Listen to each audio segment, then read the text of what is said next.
बोले छठी मैया की जय। चैती छठ पूजा के गीत गाने जा रहे हैं। अगर आप लोग को अच्छा लगे तो लाइक शेयर सब्सक्राइब जरूर। गंगा तीरे सूरज मंदिरावा मंदिर चमके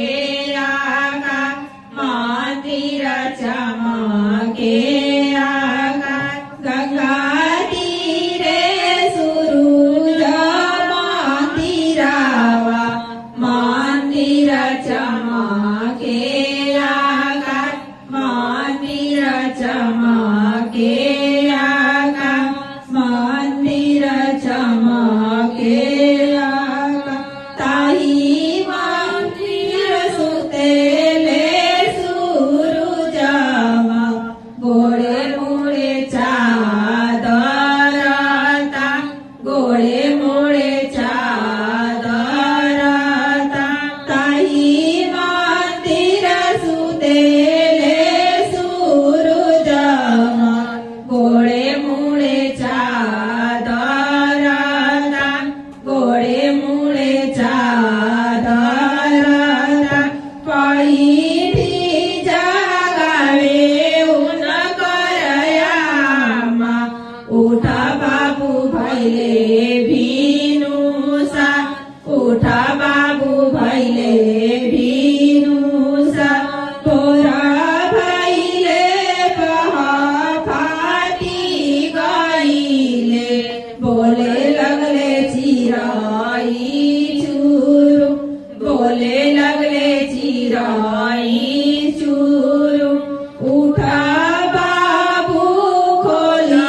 दानाय नावा कैला कुला दातुआ कैला कुला दातुआ तीना दिन के भूखल तिरियावा बाड़ी जलवे में खा बाड़ी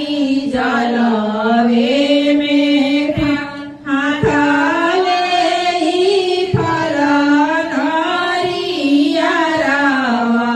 तोहार जोहात बाड़ी बा तोहार जोहात बाड़ी बा निराधन के दिहार ना धनावा बाजिन के देई दिहापू बाजिन के देई दिहापू मिठाई दिहा सब कर दुखावा मिठाई दिहा सब कर दुख बलैया दिहा जिनगी के सु दिहा जिनगी के सु सोहागिन के दिहा सोहो सिंगारावा चुनारी के रखिया हरदमला चुनारी के रखिया हरदमला बालका के दिहा बुद्धि के अनावा सेवा का के रोजी रोजगा सेवा का के रोजी रोजगा बालका के